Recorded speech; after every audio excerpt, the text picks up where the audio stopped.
Well, good evening, everyone. It's great to see you all. So here we are, Sports Plus 2013. It begins again. Hard to believe we're here. For those of us that were here last year, it's crazy to think it's been a year since then. But I am delighted to be here, so excited to have met some of you already. And looking forward to getting to know some of you over the next few days as we get to chat and spend time together and play sport together. So make way for the King, that is our theme for the evening meeting. So every evening when we come in here, we're going to have lots of fun together. We're going to sing, we're going to play games, and we're going to open up God's Word, and we're really going to grapple with the theme of make way for the King. Make way for King Jesus. As I begin, hands up, who watched the tennis earlier? Who watched the tennis? Oh, wasn't it wonderful? Watched the tennis, and I thought a real high point, a really significant point was when, obviously when he won was great, but then he was sitting down and his head was shaking like this, and he couldn't quite realise that he'd won it. And then Sue Barker was on the microphone, and she just said, we've waited 70-something, I can't remember, 72 or 77 years. We've waited 77 years to say this. Ladies and gentlemen, the Wimbledon men's singles champion, Andy Murray. And that announcement is something we've been waiting for, isn't it? Here in Great Britain. Poor Andy Murray has carried that burden for the last number of years. It was a brilliant moment when the announcement went out. Also then an announcement I heard just last week about something else that made me smile was an announcement about these two people you'll see on the screen. There they are, that got a little ripple there. There's Kate and William, the announcement. There's a clue in the picture. What's the announcement going to be? Of course, the arrival of the baby. And it made me smile the other day because I heard how the announcement's going to happen. So when Kate has the baby, the family, the immediate family will be told, and then the announcement will go out to everyone as it's presented on a golden easel inside the gates of Buckingham Palace. I had a little smile to myself. So it's like going back into the dark ages. So what's going to happen is they'll say, I don't know what the wording will be, but they'll say, we're going to announce to you the arrival of this royal baby on a golden stand, a bit like this, behind the gates. And then they'll announce it on Twitter afterwards. But it made me smile. That's how they're going to announce the arrival of this royal baby. And as we think of King Jesus this week, we're going into the book of Matthew. And tonight we're going to look at Matthew announcing the arrival of King Jesus. And we're going to look at how he does that by the opening verses in the chapter that Johnny's just read to us. And as Matthew announces the arrival of King Jesus, he's saying, in these verses tonight, he's saying, this king is like no other king. King Jesus is far greater than any king you will ever see or come across on this earth and in history. In these words, Matthew is saying, this king is worth far more of our attention and our fuss and our focus than Kate and William's baby ever will be. I wonder what you think when I say that. I wonder, do you know King Jesus? I wonder if you're like Johnny and you can say, I know King Jesus, and I've said, yes, Jesus, be king of my whole life. If that's you, then this week in the evenings, I hope you'll be so encouraged as you look afresh at King Jesus. And I hope you'll be challenged too, to allow King Jesus to be king over every area of life. And if you're not yet a follower of Jesus, if you haven't said yes to King Jesus, then I hope you'll really enjoy and be challenged by what we're going to look at in these verses. Because Matthew's saying, you've got to sit up and listen to this king. He's like no other. And that's what we hope every night in here. You'll get a chance to examine the evidence for King Jesus. So tonight, I wonder what you thought whenever Johnny read those verses. There was a few little giggles as we went through, because some of those names I wouldn't have wanted to read them. They were tough. But those verses are how Matthew announces the arrival of King Jesus. Did you hear it? Did you hear him say it? It's when you first read those verses, it's quite tough. I find it tough because you think, what's he saying here? If I wanted to make a big announcement to you guys, I'm not sure I would come up and say, okay, settle down. I'm going to take you through my family tree. I'm going to go right back 42 generations. It seems like a bit of a weird way to announce the arrival of Jesus. But it's brilliant. And Matthew's telling us some massive things in these verses. And we're going to look at 3 of them now, just for a short time together. 3 claims Matthew's saying in these verses, okay? Here's the first. Matthew is saying in these verses, Jesus, King Jesus, is God's historical king. What he's saying is, Jesus is the centerpiece of history. And if you look up here to see on screen, as he looks across the spread of verses, is saying to us, King Jesus is not the start of the story. He's saying there's things that have been happening before that. So if you have a look up here, on a bit of a timeline here, as we go through these verses, do you see where he goes back to start? Matthew starts right back at Abraham. That's where he starts in these verses. And he says, he pinpoints Abraham as being the first person in the line that's significant. Abraham was the father figure of God's people. He was the one who God had given promises to about his people. And so Matthew points all the way back to Abraham, and then he goes, son of, all the way through to, who's the next person? Who do you see? Let's hear you. Okay, that wasn't bad. So we go to David. So then here, David's repeated twice, where Matthew's saying, Jesus is from the line of David, King David. Now, King David was held up as one of the greatest kings of God's people, the high point of their history. Where does he go next? Let's hear you. Strange word, exile. But what he's saying there is this is the low point of the history of God's people. What comes next after exile? Jesus. There you go. So what Matthew's saying in these verses, as he goes all the way back to Abraham, he's saying there's so much has happened before King Jesus has come. Jesus is not the start of the story, but what he is saying is all these things are building towards King Jesus. It's like King Jesus is the climax of the story.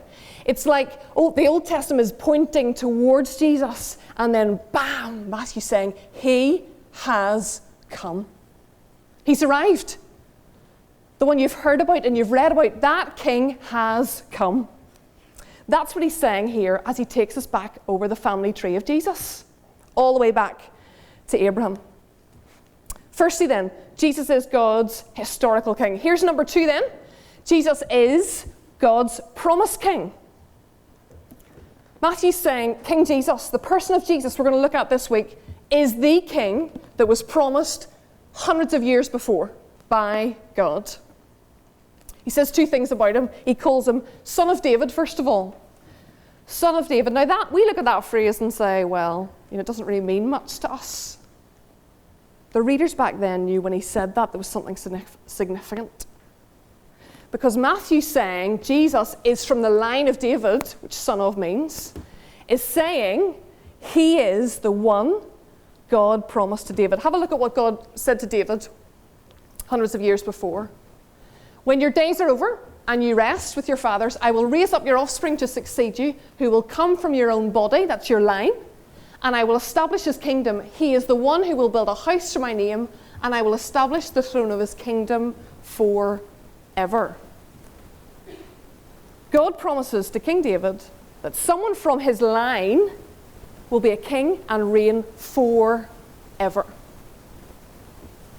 So as Matthew writes here and says, Jesus, son of David, he's saying Jesus is the king promised by God who is going to reign forever.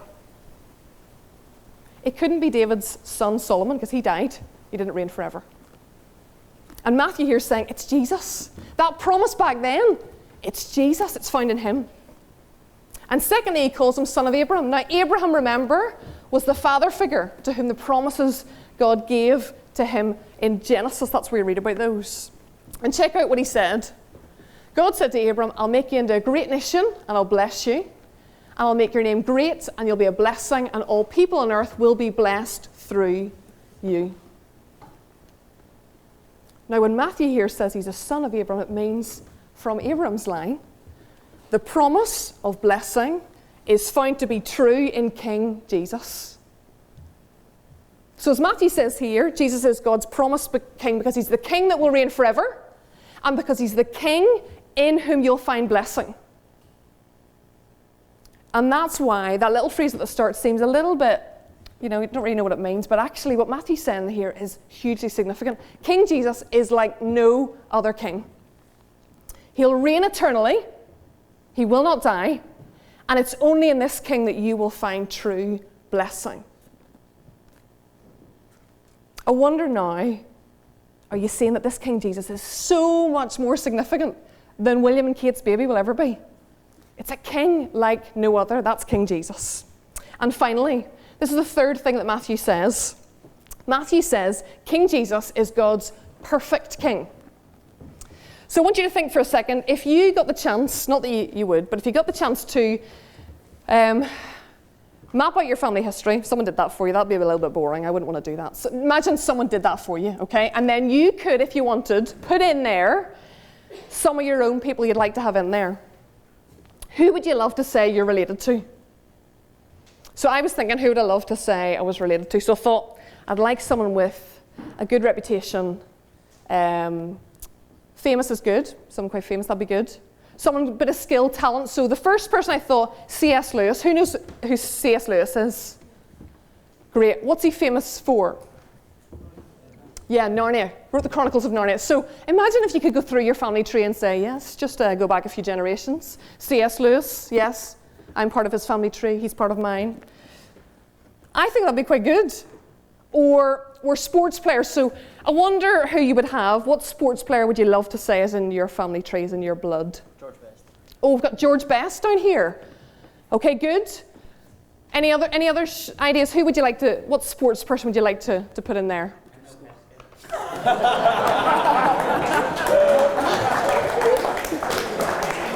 Okay. Emil Heskey, I think that was, if that's who you want to have in your family tree, you could have that person. Mine, I would have gone for, this doesn't really work because she's not dead yet, but I would love to say I'm related to Jessica Ennis. I think she is quality. Top girl, all-round sports person. Imagine if you could say you were related to her. She was in my family tree.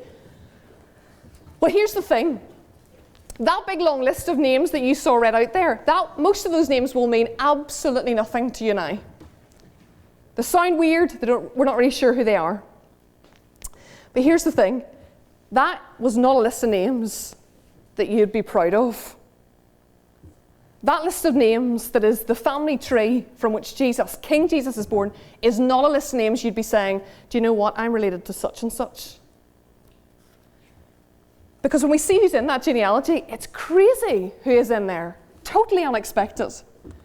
What the norm was in those days was the genealogies would have these three groups of people in them. Okay, Jews, men, and good people. I put it in inverted commas there. So when Jews back in those days had a look at their family trees, they wanted to see they had a pure family tree, only their own people in there, no foreigners. Secondly, ladies, women in these days were totally second-class citizens, not seen to be important or worth anything. So family trees in those days would have only included men. And then also, in the family trees, you want to highlight the good people, the people you'd be proud to say, I'm related to them. Well, this family tree of King Jesus is none of those things. So we've got some Jews in the family tree, yes, but there's Gentiles in there as well. Foreigners are included in there. So it's not a pure line. Secondly, there's 5 women mentioned in there, and that was just so not the done thing. That would have brought shame on the family line. Why are the women being included? And the final thing, there's so many dodgy characters in that line. Just to give you a few. There was a lady called Tamar, really dodgy character. Rahab was a prostitute. She's included in the family line. Bathsheba committed adultery with King David. She's included in there. There's loads of wicked leaders in there. Rehoboam oppressed the nation when he was king. Jehoram, Azad. Jacob was known as a cheat. Amon worshipped idols. It's not like this. You'd go through this family tree and say, look at this. I'm so proud of this line. Why does Matthew write the genealogy and highlight all these people? Matthew, in doing that, just as I finish, he's pointing us to the fact that in spite of a line full of really dodgy characters, imperfect humans, messed up all the time, God has been true to his word, true to his promises, and he sent the king he promised he would, the perfect king who will reign forever. As you look at that genealogy and you see the dodgy crew that are there, imperfect humans, we see the perfection of King Jesus. He stands above it all, totally perfect. And actually, the amazing thing is, when King Jesus comes and smashes all those boundaries to pieces. When King Jesus has come, he says, everyone is welcome in my kingdom if they bow the knee and submit to me as their king.